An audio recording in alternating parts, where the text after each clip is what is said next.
Strategies for teaching the performing arts in a multi-modality environment. Hello, my name is John Graham, and I'm the Elementary Digital Learning Specialist at the Maine DOE. And today I'm going to be talking about some of the strategies that you can use as a performing arts teacher, whether you're teaching music, band, chorus, theater, dance, whatever it is that you're teaching in the performing arts realm. Some of the strategies that you can use to work with your students as they move in and out of your classroom in this multi-modality environment that we're living in now. So I've broken it down into these 4 sections that I'm going to talk about. So the first one's a home base, where you can have your students go and consistently find the things that they need. A sharing place where you can share stuff with your students and students can publish their work and share it with you or share it out with the world. A collaboration space, so if your students need to work together in some way, what are some strategies around doing that? And then lastly, a storage case, so where they can actually store that work for future use and access. So starting on talking about a home base. So I think a lot of this really depends on what the culture is at your school. So most schools have an LMS, a learning management system of some form. Google Classroom and Seesaw are 2 of the most popular ones, but you might have another one at your school. And my suggestion would be try to leverage that as much as you can, because students will be using that in other classes. They'll feel comfortable with that, and it will just make things easier for both you and your students. However, if you are one of those schools maybe that relies heavily on your school website or class pages on that website, or maybe you have your own class site that you set up, any of those things, certainly, again, something that's consistent that students know to go to find what it is that they need to find. And I did want to make mention, of course, about Bitmoji classrooms. If that's something that you've utilized in the past, students seem to receptive to it and like it, certainly that's something that you can use as well to get information out to students. A sharing place. So students are going to want to share their work and have different ways to share.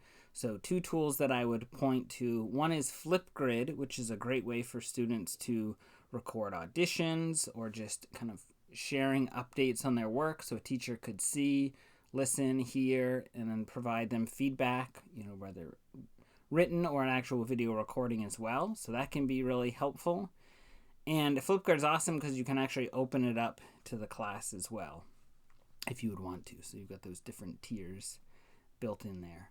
And Edpuzzle is a great one if you're trying to conduct some sort of virtual lessons or explaining techniques. If you want them to watch a video and you can put in actual checks of understanding as you go along. So that can be really helpful as a teacher if you're sharing stuff out with your students that you want them to watch and watch carefully. A collaborative space, so I just mentioned Flipgrid.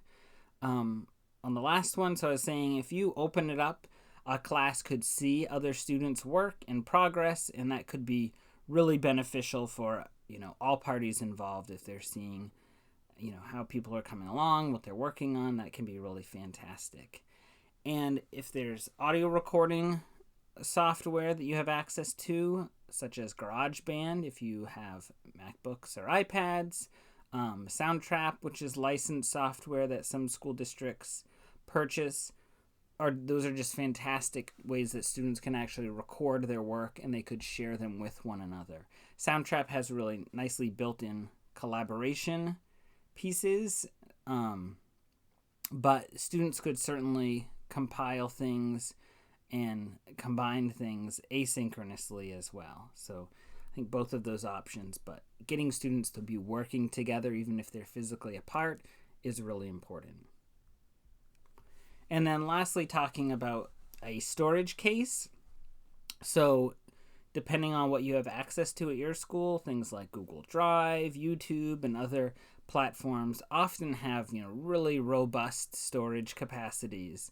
So you can leverage those as much as you would like to store those large video files and audio files.